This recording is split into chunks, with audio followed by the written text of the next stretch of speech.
Genesis 14 recounts a significant event in the life of Abram and introduces a mysterious figure, Melchizedek. Here's a summary of the chapter. Before we start, we'd like to ask for your support. If you enjoy our video, please hit the like button. This will help us reach more people and create content for you. Now let's get started with today's video. Genesis 14, the Battle of Kings and Abram's heroic rescue. In this chapter of Genesis, we are introduced to a complex geopolitical conflict involving several kings from the Mesopotamian and Canaanite regions. These events also highlight Abram's decisive role in rescuing his nephew Lot, and more significantly, his encounter with the enigmatic priest-king Melchizedek, who represents a spiritual milestone in Abram's journey of faith. The prelude to war. The chapter begins by listing the major powers involved in a regional conflict. 4 kings from the east, led by Kedorlaomer, king of Elam, dominate the scene. He is joined by 3 other monarchs, Amraphel, king of Shinar, Arioch, king of Elasa, and Tidal, king of nations. These kings have, for 12 years, maintained control over the land of Canaan and its kings, including the rulers of Sodom and Gomorrah. For 12 long years, the Canaanite kings had been subjected to the dominance of Kedorlaomer and his coalition. This servitude finally reached its breaking point in the 13th year, when the kings of Sodom, Gomorrah, Admah, Zeboim, and Bela revolted against their overlords. This revolt set the stage for a war that would have far-reaching consequences for the region and, most notably, for Abram. The War of the Kings. In the 14th year, Kedorlaomer and his allies march out to suppress the rebellion. They begin their campaign by systematically subduing various peoples who occupied the land. They conquer the Rephaim in Ashtaroth Karnaim, the Zuzim in Ham, the Emim in Shave Kiriathaim, and the Horites in the hill country of Seir, near El Paran on the edge of the wilderness.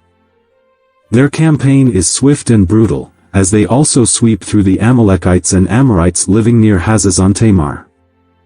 Finally, Kedorlaomer's coalition confronts the rebelling kings in a battle at the valley of Siddim, located near the Salt Sea.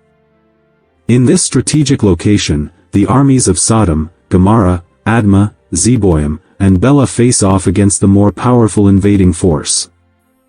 The result is a catastrophic defeat for the Canaanite kings. The forces of Sodom and Gomorrah flee, many falling into the tar pits that dot the valley of Siddim. The invading kings plunder the cities of Sodom and Gomorrah, carrying off vast amounts of loot, including provisions and wealth.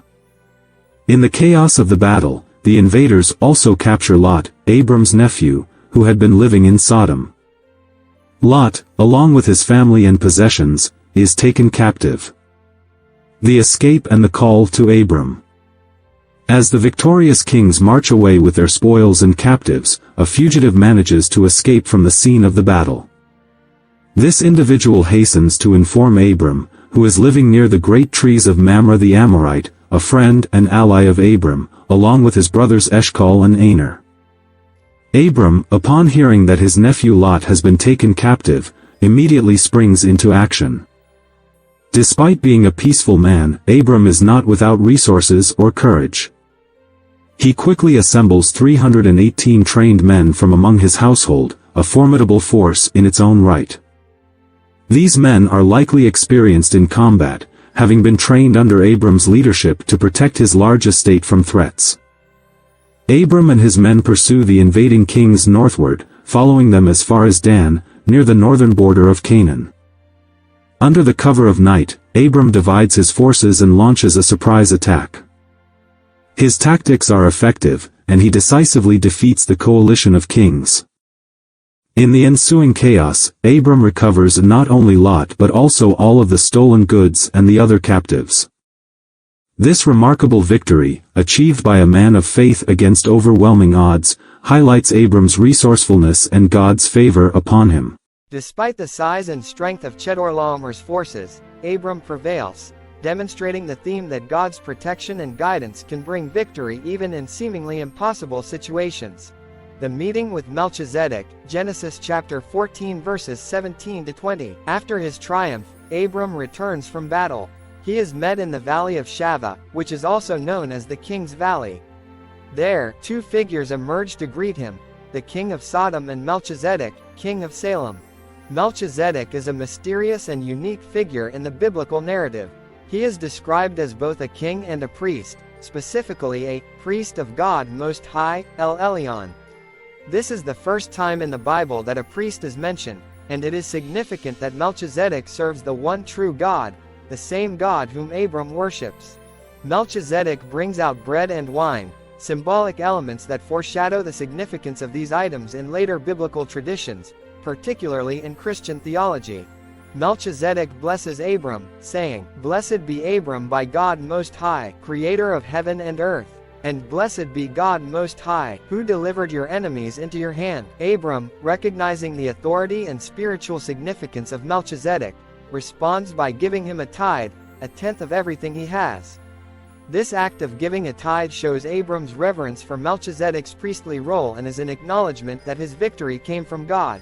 Melchizedek, as king of Salem, which many associate with the future Jerusalem, serves as a type of Christ, prefiguring Jesus' role as both king and high priest, a figure who embodies both royal and priestly authority. Abram's refusal of the spoils, Genesis chapter 14 verses 21 to 24. The king of Sodom, having witnessed Abram's victory, approaches him with an offer. He proposes that Abram keep all the goods recovered from the battle as a reward for his services, only asking that the people be returned to him. However, Abram declines the offer. He tells the king of Sodom that he has sworn an oath to the Lord, God Most High, that he would not take anything from the king, not even a thread or the strap of a sandal. Abram does not want to be indebted to the king of Sodom or for anyone to claim that they had made Abram rich. By refusing the spoils of war, Abram demonstrates his integrity and reliance on God for his provision, rather than on worldly wealth or favors from pagan kings. Abram does, however, make one concession. He asks that his allies, Aner, Eshcol, and Mamre, who had accompanied him on the campaign, receive their share of the recovered goods. This demonstrates Abram's fairness and sense of justice, ensuring that those who had fought alongside him are rewarded for their efforts. Significance of Genesis chapter 14. This chapter marks an important moment in the life of Abram. It not only demonstrates his loyalty and love for his family in his rescue of Lot but also reveals his growing role as a leader and protector in the region. Abram's military prowess, combined with his moral and spiritual integrity, sets him apart from the other kings and rulers. Moreover, the encounter with Melchizedek is of profound theological significance. Melchizedek's dual role as king and priest points forward to the ultimate priest-king, Jesus Christ, who is later described in the New Testament, Hebrews chapter 7, as a priest in the order of Melchizedek. Abram's tithe to Melchizedek is seen as an act of worship and acknowledgement of God's sovereignty, reinforcing the theme that true victory and blessing come from God alone. In rejecting the wealth of Sodom, Abram also distances himself from the moral corruption of the cities that will soon face judgment, Genesis chapter 19. His refusal to be enriched by the spoils of war highlights his dependence on God and his desire to remain untainted by the immoral practices of the world around him. Finally, this chapter foreshadows the covenant that God will make with Abram in the next chapter, where Abram's faith will be credited to him as righteousness. Genesis chapter 14, therefore, is not only a story of political intrigue and war but also a chapter that deepens our understanding of Abram's faith journey and his relationship with God. Please subscribe my YouTube channel. I hope you like this video. Thank you.